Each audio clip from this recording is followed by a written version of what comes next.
Journée toujours très tendue en Égypte, la 7e consécutive, mais ça bouge là-bas. On y retrouve notre envoyé spécial François-Xavier Ménage. Bonsoir François-Xavier Ménage, vous êtes au Caire. Pour commencer, il y a un communiqué publié par l'armée ce soir qui est pour le moins troublant parce qu'on a l'impression que l'armée est en train de basculer du côté des manifestants.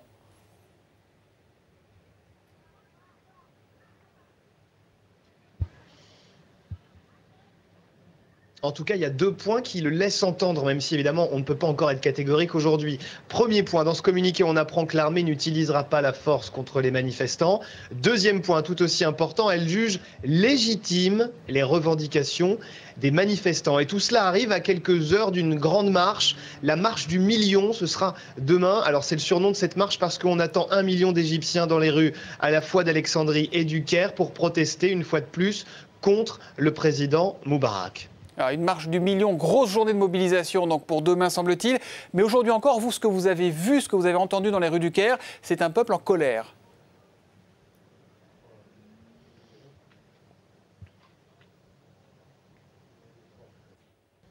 Avec notamment effectivement toujours des milliers de personnes qui, à l'instant où l'on se parle, sont présentes sur la place de la Libération. Des personnes qui parfois vont dormir ici même pour être les premiers demain matin à enclencher cette marche du million. Alors, il y a des images qui ont été filmées en hauteur, mais il est très compliqué de venir à l'intérieur de cette marche avec notamment des caméras ou des photos parce que effectivement tout cela est filtré à l'entrée par l'armée. Cependant, avec Frédéric Poussin, on a pu tout de même prendre quelques clichés.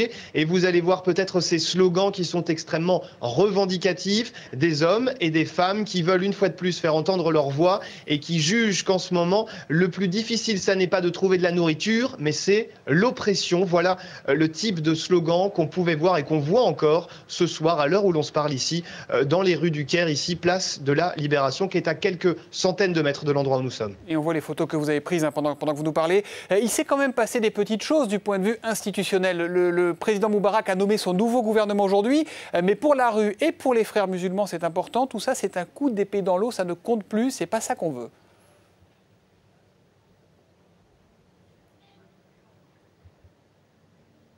Ça ne change rien du tout, ça ne change absolument rien du tout. Et d'ailleurs, les manifestants qu'on voit tout à l'heure nous disent que c'est même encore pire. Sous-entendu, eh bien, le président Moubarak répond avec un petit peu trop de délai. Il ne répond pas surtout aux revendications qui sont beaucoup plus fortes dans la rue. Donc, c'est en tout cas ce que nous disent plusieurs manifestants, ça va amener encore plus de monde dans les rues demain. En clair, ça aurait l'effet inverse de celui escompté par le président Moubarak. Voilà.